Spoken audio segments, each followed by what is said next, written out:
What's up, my dudes? Welcome back to the channel. We are back with Descent of Dragons Reveal Season. 6 new cards to look at today. First of which, Envoy of Lazul. This is a 2-mana, 2/2 Priest minion. Battle Cry, look at 3 cards, guess which one of them is in your opponent's hand to get a copy of it. So it's very reminiscent of Curious Glimmerroot, which was a 3-mana, 3/3. Which looked at 3 cards and you had to guess which one of them started in the opponent's deck. This card's a bit different, it's in hand. I do have confirmation, actually, that the 3 cards that you will be offered all start within the opponent's deck. So it certainly makes it harder to guess which one's correct, because there's going to be situations where you have really no idea which one's going to be in hand. Like, it could be reasonable, any of them. But it's a bit more skill testing than Curious Glimmerroot. Curious Glimmerroot, pretty much always knew which cards started in their deck because meta decks were very well known. But for this one, you're going to have to do a bit of deduction skills. Say if they have like a Wrath as one of the options, and on one of your previous turns, a Wrath was a good play by them, but they chose not to do it. Well, you can maybe eliminate Wrath as one of the cards that's in their hand. So it's a little bit more skill testing. You're going to have to put together your deductive skills to make the best use out of it, but it's definitely on a lower power level for its effect than something like Curious Glimmerroot. As for how good the card is, 2-mana 2/2, which gives a card at your hand, is very good if you can get it off consistently, but you probably can't. Yeah, probably not the best card, but a very cool one, a very interesting one. Next up we have Dragon Rider Talretha. 3-mana 3/3 Paladin, legendary. Death Rattle, give a dragon in your hand +3/+3, and this Death Rattle. So hand buffs back, seems to never go away really. Paladin especially has fallen victim to it very many times. This card, similar to Valinir, which is a legendary weapon back in the day. It's also similar to a Hunter card way back in Mean Streets of Gadgetzan, which is a 3-mana 3/3 with Death Rattle, give a random minion in your hand +2/+2. So obviously the effect of this buff is stronger and it's repeatable, but it has to land on dragons. Now that Hunter card back in the day wasn't played. It wasn't the worst card, like it was decent in Arena. So you could see this potentially with the additional +1/+1 and the repeated effect be a stronger card overall and potentially see some play. But it does have the caveat that it has to land on a dragon. And currently, dragons themselves are mostly just bundles of stats. There was a Taunt Dragon revealed for 7 mana, but it's quite an expensive minion. But it wouldn't be too bad to land on that. But for the most part, the dragons that it's going to land on are going to be very slow, not going to have immediate impact. So in terms of stats and tempo, it might be a little bit slow to play this card. I do think it is potentially very, very strong though.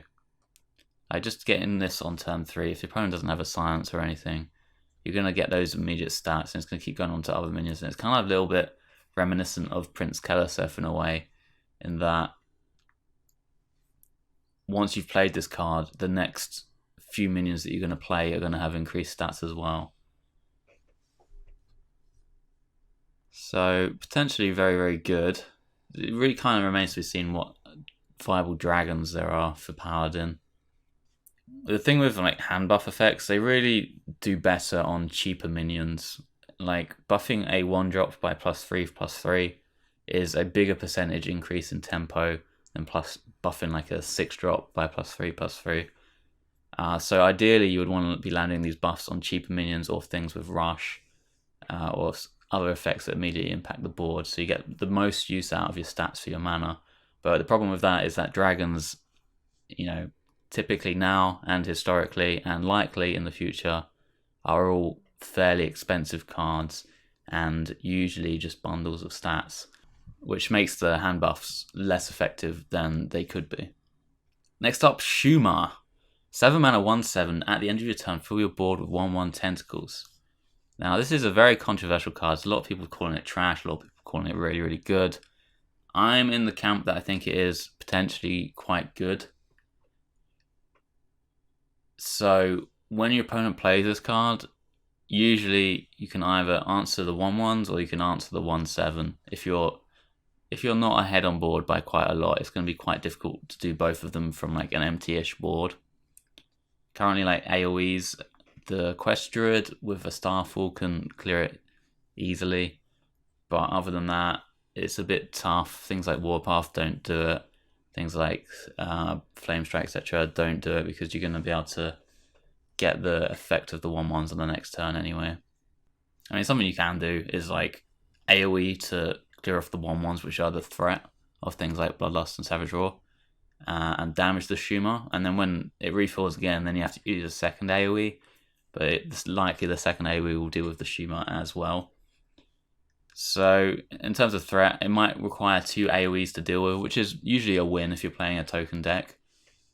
But it's not unmanageable even if you can't completely clear everything on the first turn. So comparisons to this card, ONYXIA is a 9 mana version of this, but ONYXIA it's way too expensive really, and it doesn't have the repetitive effect. So like with Shuma, if you play it and your opponent can't kill the Shuma, you can even just go for board control, trade off all your 1/1s into the opposing board, and then they all resummon. It's kind of like Kel'Thuzad in that sort of sense, only with smaller minions, which is a really good application of the card for if you're going for board control. Something I thought was kind of cool is that in a potential Muck Morpher deck, this card could be powerful, because if you're paying 5 mana for a 4/4 version of this, which at the end of the turn someone's a board of 1/1s, it's just a huge amount of stats, and it's one of the most powerful Muck Morpher targets out there, I would say. So there's definitely potential there. And other than that, you know, Shaman, Bloodlust decks, Token Druid decks all want to play this card. So I think it'll definitely find a home somewhere, I think. And next we have Galakrond the Unbreakable. This is the Warrior Galakrond legendary hero. Its effect is Battle Cry, draw 1 minion, give it +4/+4, and that goes up to drawing 4 minions, and you get the weapon if you complete it. And its hero power is Galakrond's Might. Give your hero +3 attack this turn. So a tempo-oriented hero power and a very smoky hero power as well.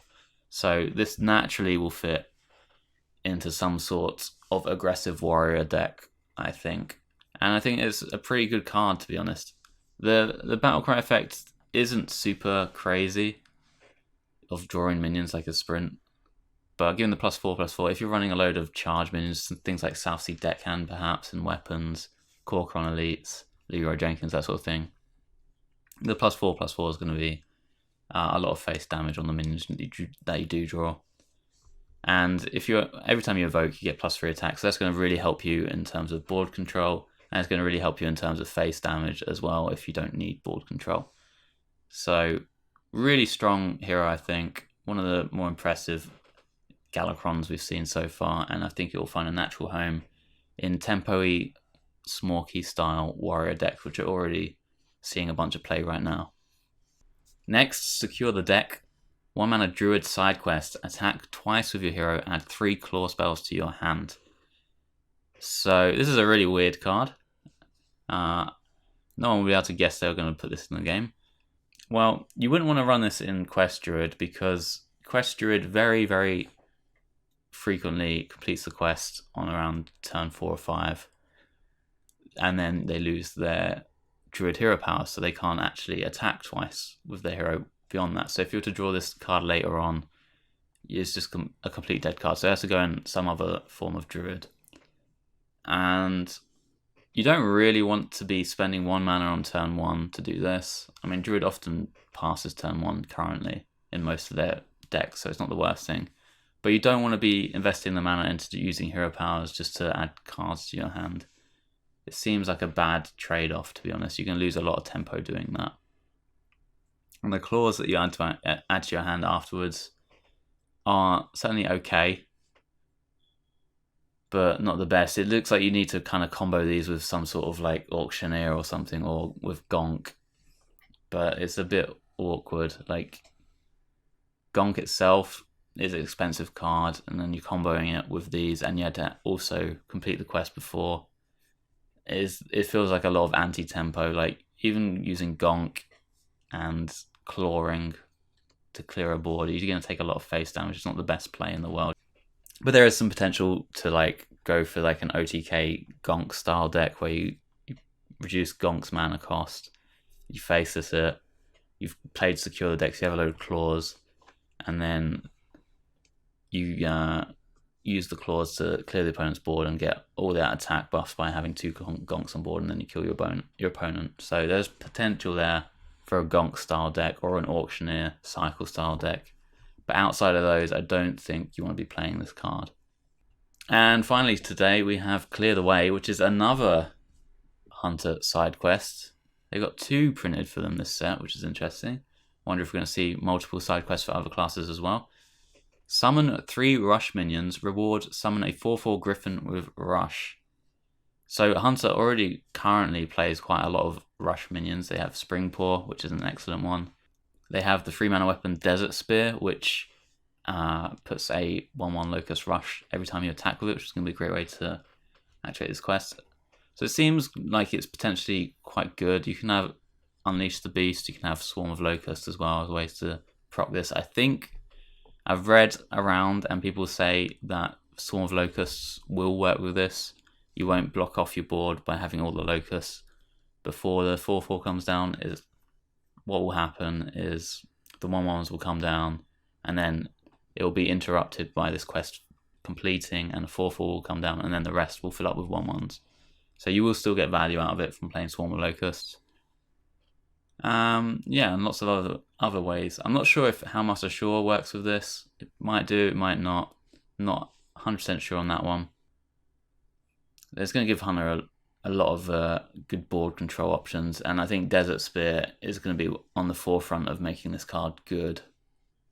So certainly potential of this card. It might not see play, but I think it's one of the better side quests revealed so far. Alright, that's it for now. Stay tuned for more card reveals as we go through card reveal season.